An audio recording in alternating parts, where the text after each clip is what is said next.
the creation of artificial intelligence. This is Geoff Hinton. Because of a back condition, he hasn't been able to sit down for more than 12 years. Geoff Hinton looking like the Ebenezer Scrooge of technology. And I know he wasn't looking himself up. I know that's not what I saw on that computer screen. I hate standing. I'd much rather sit down, but if I sit down, I have a disc that comes out. So, Okay. Well, at least now standing desks are fashionable. This man hasn't taken a seat in 40 years. yeah, but I was ahead. I was standing when they weren't fashionable. Since he can't sit in a car or on a bus, Hinton walks everywhere. That is the key to genius. He got a good walk too. For an old head, you could tell he be walking. He's strutting. The walk says a lot about Hinton and his resolve. For nearly 40 years, Hinton has been trying to get computers to learn like people do. Hinton hasn't aged a minute. That man looked 80 in that photo.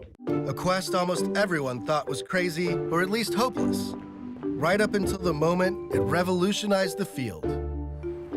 Google thinks this is the future of the company. Amazon thinks it's the future of the company. Apple thinks it's the future of the company. My own department thinks this stuff's probably nonsense and we shouldn't be doing any more of it. So I talked everybody into it except my own department. You obviously grew up in the UK, and you had this very prestigious family full of... That's an intense dude, dog. I can't be around him for too long. And I think all that walking make him so healthy like that, because he's not the typical 89-year-old. Of famous mathematists, and I was curious what it was like for you. Yeah, there was a lot of pressure. I think by the time I was about 7, I realized I was going to have to get a PhD. Did you rebel against that, or you went along I with it? dropped out every so often. The interviewer intense too. He might be a robot. I became a carpenter for a while. Geoff Hinton, pretty early on, became obsessed with this idea of figuring out how the mind works. He started off getting into physiology, the anatomy of how the brain worked. Then he got into psychology. And then finally, he settled on more of a computer science approach to modeling the brain. What are we learning from rats? We ain't rats, okay? And got into artificial intelligence. My feeling is, if you want to understand a really complicated device, like a brain, you should build one. I mean, you could look at cars and you could think you could understand cars. When you try and build a car, you suddenly discover that there's this stuff that has to go under the hood, otherwise it doesn't work. Yeah. As Geoff was starting to think about these ideas, he got inspired by some AI researchers across the pond. Specifically this guy, Frank Rosenblatt. Rosenblatt, in the late 1950s, developed what he called a perceptron, and it was a neural network, a computing system that would mimic the brain. The basic idea is a collection of small units called neurons. These are little computing units, but they're actually modeled on the way that the human brain does its computation. They take incoming data like we do from our senses, and they actually learn, so the neural net can learn to make decisions over time. Rosenblatt's hope was that you could feed a neural network a bunch of data, like pictures of men and women, and it would eventually learn how to tell them apart, just like humans do. There was just one problem. It didn't work very well. Rosenblatt, his neural network was a single layer of neurons, and it was limited in what it could do, extremely limited. And a colleague of his wrote a book in the late 60s that showed these limitations. I just read this book called Genius by Hans Eysenck. And he was bashing other psychologists in that joint. They beef like rappers. And it kind of put the whole area of research into a deep freeze for a good 10 years. No one wanted to work in this area. They were sure it would never work. Well, almost no one. It was just obvious to me that it was the right way to go. The brain's a big neural network, and so it has to be that stuff like this can work because it works in our brains.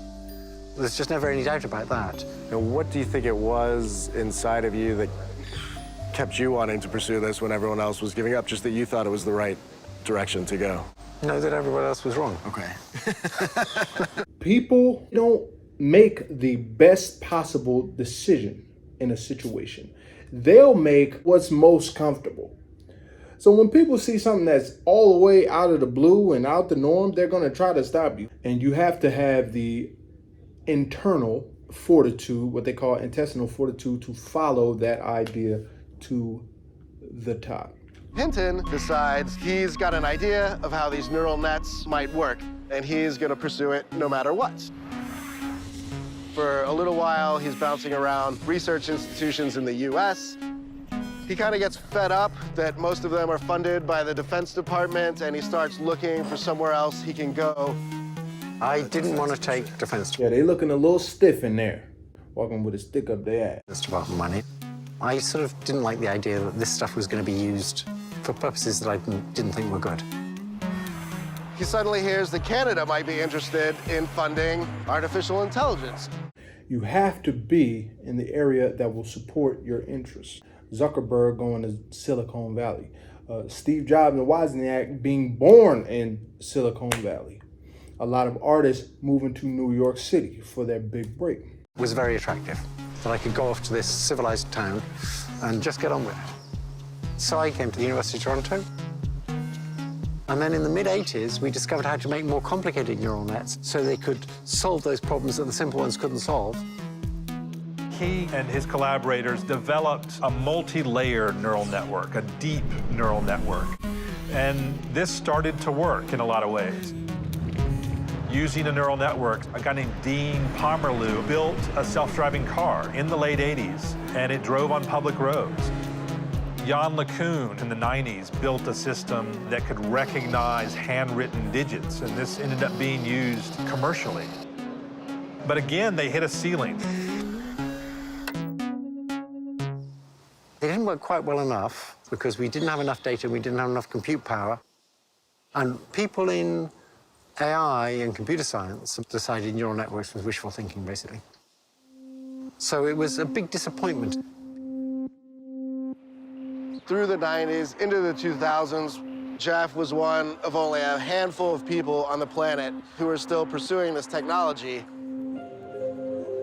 He would show up at academic conferences and be banished to the back rooms. He was treated as really like a pariah. Because they knew he was creating something that has an opportunity to end us if we don't get past it. We literally have to evolve as a species and become greater than AI. It's forcing evolution, and that is scary. Imagine at its inception, you're creating something that could really disrupt humanity. Was there like a time when you thought this just wasn't going to work and you did have some self-doubt? I mean, there were many times when I thought, I'm not going to make this work. But Jeff was consumed by this and couldn't stop. He just kept pursuing the idea that computers could learn until about 2006, when the world catches up to Hinton's ideas.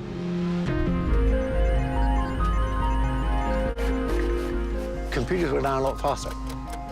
And now it's behaving like I thought it would behave in the mid-'80s. It's solving everything. So 98 to 2010 was when that boom happened. You go Google, you go YouTube, you go AI, you go Facebook, and a myriad of others. But that was when that second wave boom happened. Now, Apple was created in 78. A lot of things around that. Microsoft was created around that time. Then 20 years, another boom. And now we're waiting for the next boom, because there's another cog in the machine that's about to turn. We'll see what it is. The arrival of super-fast chips and the massive amounts of data produced on the internet gave Hinton's algorithms a magical boost. Suddenly, computers could identify what was in an image. Then, they could recognize speech and translate from one language to another. By 2012, Words like neural nets and machine learning were popping up on the front page of the New York Times. You have to go all these years, and then all of a sudden, you know, in this span of a few months, it just takes off. And I finally feel like, aha, you know, the world has finally come to my vision. It was sort of a relief that people finally came to their senses. I'm happy they took a walk, because that conversation right there was sparks flying in that joint. For Hinton, this was clearly a redemptive moment after decades of toil. And for Canada, it meant something even bigger. Hinton and his students put the country on the map as an AI superpower, something no one and no computer could ever have predicted. Okay, they didn't really give us the hard breakdown, as in like what AI actually is, what was input into that computer to make it work. So let's see about that. It's your boy Lucy.